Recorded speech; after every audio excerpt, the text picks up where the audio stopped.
Hello, my dear students. Welcome back to our history channel. Today, we shall discuss about the forest society and colonialism, Unit 2, Chapter 1 of our history textbook. Today, we shall discuss about the relationship between the forest and the livelihood, and also, we will also discuss about the forest dweller, the shifting cultivators, which we call them as the tribes, and we shall also learn about the definition of tribes. Let's see relationship between forest and livelihood. There has been always an eternal attempt of man to depend on nature for the sustenance of his livelihood and creation of his civilization. The forests and lands provide livelihood to man. There is a close relationship between man and his environment. A large number of people depend on forests for their particular way of life. They are the forest dwellers, mostly the tribes, shifting cultivators, and food gatherers.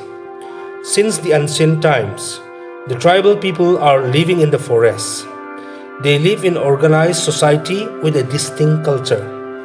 Such tribal communities are still living in the modern world. They live in different parts of the world, including India. We should understand their way of life and the relationship between their livelihood and the forests.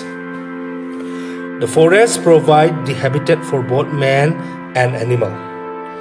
The forests give shelter to the wildlife and dwellers of the forests.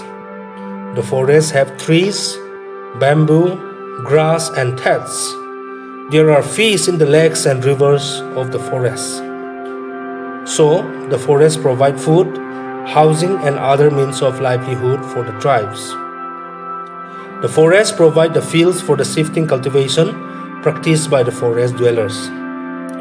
The forests also provide fruits, roots and tubers for food, herbs for medicines, woods for making of yoke and plough for agriculturists, bamboo and creeper for making of mat and baskets leaves for eating plates. Everything is available in the forests. There exists a symbiotic relation between man and the forest. Men who live outside the forest, the dwellers of villages, towns, and cities also depend on the forest and its produce for their livelihood. They require wood and bamboo, grass and thatch for the construction of their houses and making furniture.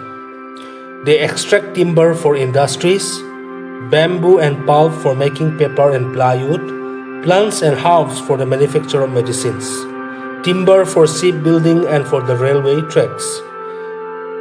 In fact, the bamboo has been called the poor man's timber.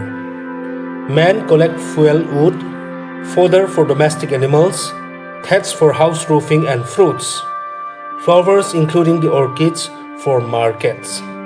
Men go for hunting the wild animals and trapping the birds for food. They do fishing in the wetlands in the forests, lakes and rivers.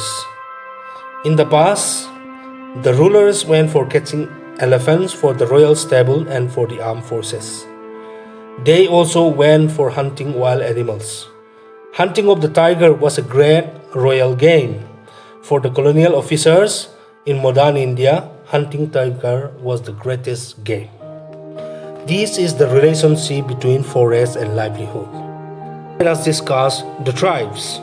Who are the communities who solely depend on the forest for their livelihood? They are known as the forest dwellers.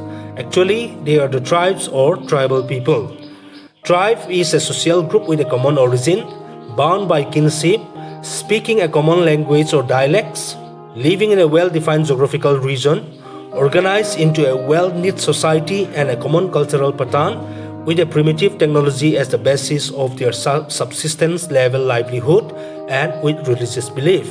This is the definition of a tribe. Such tribes still live in a well-organized society. Their subsistence level livelihood is dependent on forests and forest produce. In the early times, the primitive tribes resorted to hunting, fishing, and collection of forest produce for their livelihood, which was described as the economy of food gatherer. In course of time, they developed the agricultural technology. The wooden stick and later on stone or iron hoe was used in the process of agriculture. The forest, in a way, had become the mother of the tribals, the forest dwellers. They love the forest, protect and preserve the forest. In India, the tribes are officially called the scheduled tribes, and they constitute about 8.6% of India's total population according to 2011 census. With this, we conclude our lesson. I request you to read your textbook. Go through your textbook page number 52 and 53. Thank you.